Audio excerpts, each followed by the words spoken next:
안녕하십니까. 싱글파이어 라이프를 도전하고 있는 파슬리라고 합니다. 오늘은 연애 얘기를 좀 해보려 합니다. 결론부터 말씀드리자면 저는 제 국내 연애는 아예 선택지에서 제외를 했고요. 오직 국제 연애만을 고려하고 있습니다.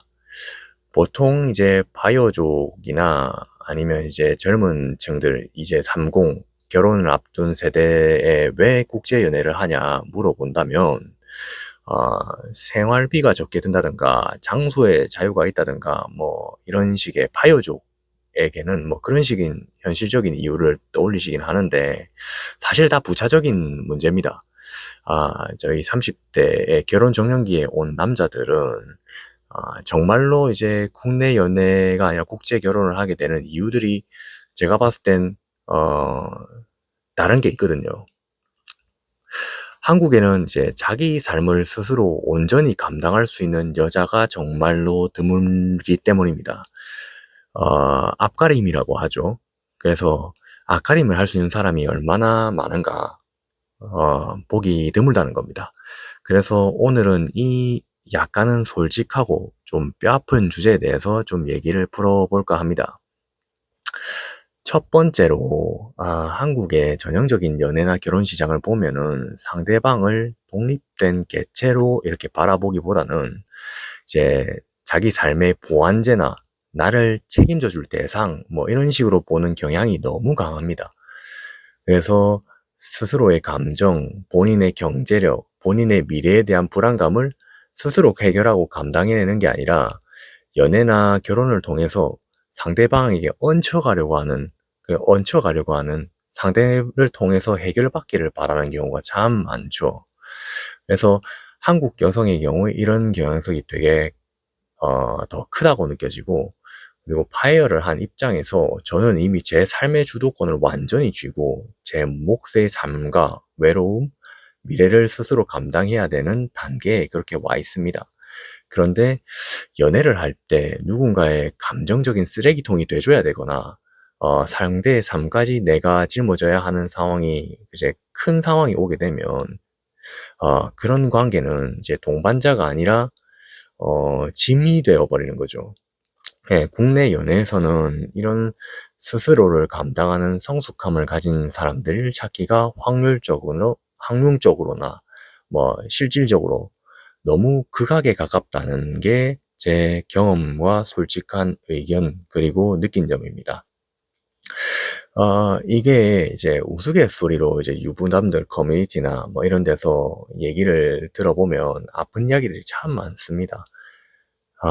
진짜 참 많아요. 스스로 앞가림이 안 된다, 뭐 이런 것들과, 그리고 지금에 왔을 때는 옛날만큼 저희 이제 할머니 세대, 그리고 이모들 세대, 그러니까 어머니들 세대, 그 세대 위쪽의 분들이 겪었던 그런 이제 가정에서 할 일이 그렇게 많지가 않거든요. 청소는 로봇 청소기가 다 해줘. 그리고 뭐 세탁, 드라이까지 해가지고 이제 하면 되는, 뭐 그런 정도로 기술이 발전을 했단 말이죠. 그만큼 이제 한국에서 가사 노동에 대한 부담이 줄었다. 그리고 기술이 발전하면 할수록 그게 더 줄어갈 겁니다. 어, 그게 조금 더 보편화될 것이고, 그리고 우리가 넓이 사람들이 다 이제 이용하게 될 기술들이죠. 그래서 옛날만큼 가사 노동에 대한 부담감이 크지 않기 때문에, 혼자 살면서 솔로로 살면서도 집안일을 다 쳐낼 수 있다. 오히려 이제 커플 되고 애 가진 유부남들이 집안일을 하는 경우도 봤습니다. 뭐 흔히들 퐁퐁 당했다, 뭐 이런 언어들로 이제 가끔 조롱받기까지 하는 불쌍한 분들인데 참 안타깝습니다. 예, 그게 이제 물론 역할극의 차이도 있겠죠. 예, 역할에서 뭐 그런 경우도 온 것 같습니다. 둘째로 해보고 싶은 얘기는 이제 주체성의 차이죠. 예, 사회적 기준에 휘둘리지 않는 주체성을 얘기합니다. 스스로 감당한다는 건 남들의 시선이나 사회가 정해놓은 그런 가이드라인에 휘둘리지 않는다는 뜻이기도 하고요. 뭐 자신이 뭘 좋아하고 어떤 삶을 살고 싶은지 그런 확고한 주관이 있어야 하죠.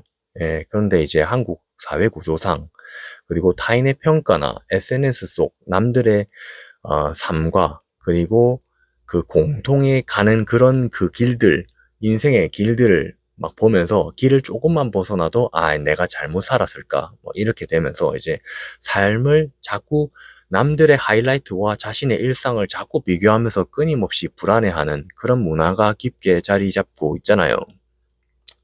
그렇다 보니까 이제 남들은 이렇게 사는데 우리는 왜 안 그래? 내 친구는 뭐 이러는데 내 친구 남편은 이렇게 해줬다는데 뭐 비교의 굴레에서 벗어나지 못하는 경우가 많습니다. 저 또한 이런 굴레에 빠져 있었을 때 오히려 못 살았었어요. 예. 그 스스로 그 틀을 깨야 되거든요. 근데 제가 정말 이제 가난에 허우적거리고 있을 때 그때 했었던 그런 생각들이 어떤 것이었냐면 세상에 이렇게 집이 많은데 왜 내 집이 없지? 뭐 이런 것들이었어요. 패배주의가 막 쩔어 있고. 근데 이제 비교를 하는 분들이 많은 것 같아요.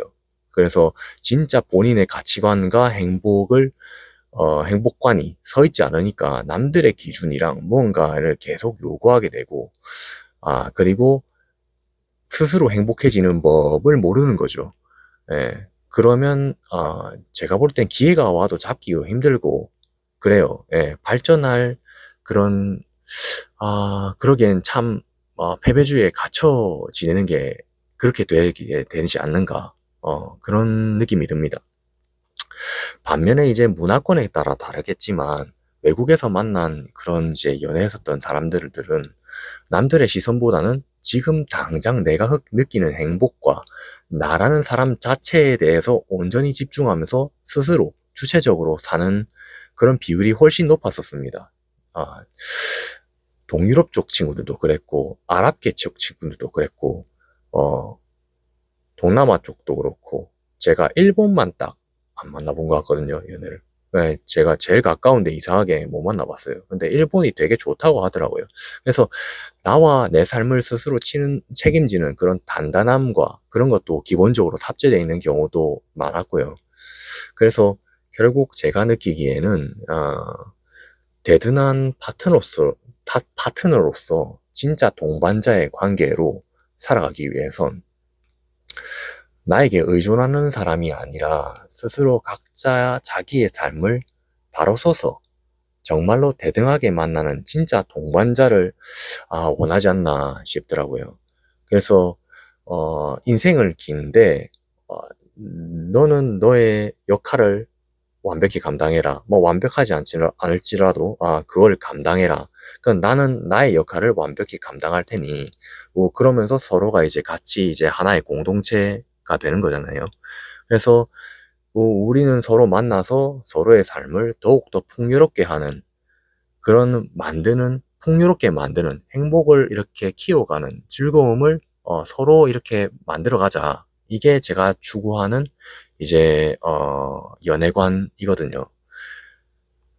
그래서 상대가 구원을 원할 필요도 없고 제가 뭐 상대의 자유를 침해할 필요도 없고 어, 자신이 불안한 상태를 저한테 전가할 필요도 없는 그런 담백한 관계, 자기의 몫을 그냥 삶을 스스로 멋지게 책임질 수 있는 사람끼리 만났을 때 오는 그런 압도적인 담백함과 정서적인 안정감이 있지 않나 싶습니다.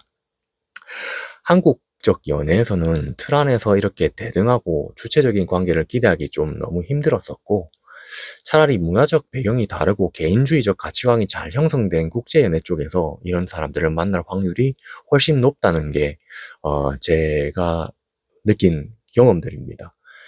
예, 결국 이제 국적 문제라기보다는 결국 개개인의 문제겠지만은 근데 이제 정신적 자립과 주체성에 따라서 이제 제가 돈을 벌어온다 하면 그 사람이 집안일을 한다. 역할이 있죠.